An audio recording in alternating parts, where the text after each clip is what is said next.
तर भावानं पाटाचं 5 वाजल्यात. मी आणि प्रश्न वाडीला चालत चाललोय. शेवटपर्यंत नक्की बघा भावानं. महाराजांचं दर्शन घेऊन आम्ही निघालो वाडीला व जाताना जरा इकडे तिकडे फिरून व्हिडिओ पण काढलं. तर भावानं आम्ही आता टाकोड्यापाशी आलो आहे. टाकोड्याच्या जरा कमी अलीकडंच आहे. हे असं चालत जाताना प्रश्न मला काय तर सांगायला, तेवढे ती गाडी अशी गेली की नाही, प्रश्नाच्या लक्षातच गेली की नेमकं मला सांगाल तर काय नाही मला अर्धा तास विचार करायला तुझ्या नेमकं गाडी काय सांगणार होता. जसं मी आणि प्रश्नात टाकोड्यात पोचलो तसं आम्हाला गुरुजींची भेट झाली. मग म्हणलं आता गुरुजींबरोबरच वाडीला जायचं. गुरुजींबद्दल तुम्हाला सांगायचं म्हटलं तर भावनू, मागल्या वर्षीपासून गुरुजी इचलकरंजी ते वाडीपतम दंडवत घालतात.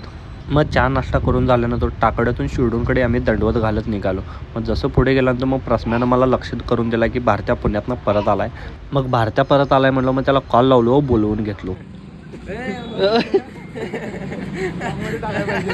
मग शिरडूनमधून आम्ही पुढं आल्यानंतर ह्यांनी सगळेजण थांबले. मग मी आणि प्रश्न जरा चालत निघालो. हालत भावून पाक टाईट झाली ती. मग तेवढ्यात आम्हाला चौगले मालक वाट पडले. मग म्हणलं आता जरा आम्हाला आधार मिळाला.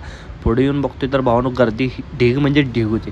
तरी पण कसं तर करून गर्दीतनं आम्ही आत गेलो बघतोय तर भावनं सजावट म्हणजे एक नंबर केली होती. मग भाऊनी नवीन केलेली सजावट बघून मग आम्ही निघालो दर्शन घ्यायला तर भाऊनी एवढी गर्दी होती, कसं दर्शन केलं व रिटर्न इचलकरंजीला आलो.